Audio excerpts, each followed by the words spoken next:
Hey everybody, I hope you're all doing well. I'm seeing that a lot of us are starting to tune into these videos, so that's really good. This is our second installment of our Bunkai drill that I'm showing you guys, and we're going to incorporate a slightly different move this time and some movement as well. Now, if you didn't see the first video that I did with this, where I'm using the belt in the bag here, make sure to go back to the previous video that we did and watch that first. That'll help make this one make a little bit more sense as to what we're doing. So, assuming you've seen the first one, quick reminder, you need two things. You need some sort of either a belt, you can use a skipping rope, you don't have to be a karate belt, it can be a normal belt for your pants. You can use resistant bands, you can even use a string if you really wanted to. Karate belt works great, most of you have one of these at home. And you need an anchor point. So I'm using a bag because I have these.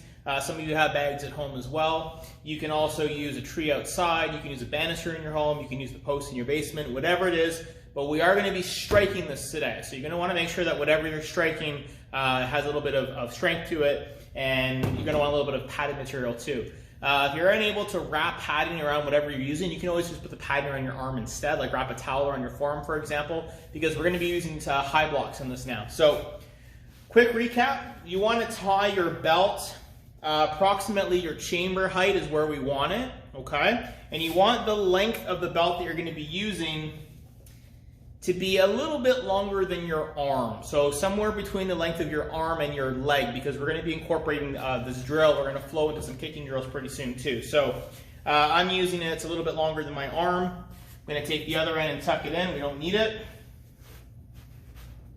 So I didn't get anyone give me an accurate answer to the first question I asked in the video about what was the move that we were doing, and the answer is a hooking block. So that's where we're taking this motion. I'll stand here so you guys can see. And we're using this motion to go up and across. So it is a hooking block, and I was doing a palm heel strike along with it in the first video.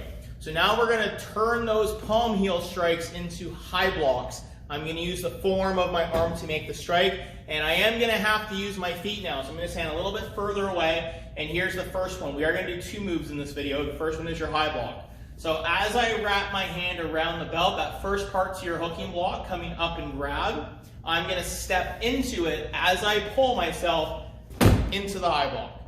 Then from here, it's an easy switch. My feet go back together.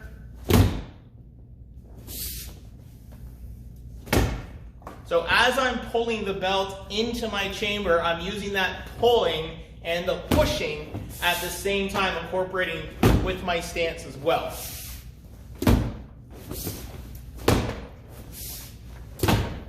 So that's the first part. You all know how to do high blocks. The second part, we're going to use just a regular fighting stance, and we're going to incorporate our knife hand strikes, our shuto. Not the doubles, just the singles, because I'm still going to want to pull to my chamber. I'm going to use my feet to step side to side with this one, because I want to make sure I'm doing both sides all the time. No matter what belt level you are, give it a shot off both sides. So as I come up, I step off to the side, and I strike. I come up off to the side and strike. And as I'm pulling into my chamber, that's when I'm striking. You can see it better off this side. And I'm trying to make sure to maintain the habit of a proper set position. We don't want to get in the habit of coming from here. I want it all the way up and rotate as I'm pulling. So I'm getting that timing to take control. So what am I simulating? I'm simulating that this is the opponent's arm. I'm taking control of the arm. Maybe it's a lapel grab, right? The person's grabbing me. I'm taking control of the arm, stepping off the main area, the middle line. I'm getting off of it for safety, and I can strike from there. Same off the other side. There's a lapel grab. It can also be a choke, for example, right? Same thing. I'm taking control off the middle line and striking. Try it 25 times off each side and see if you get a workout like I'm getting. So first video we covered the basics in the hooking block. Today we covered the high block and the chop. Next video we're going to go into front kicks, and then we're going to learn how to do an arm lock by using our outside blocks. So stay tuned for that. Good luck everybody.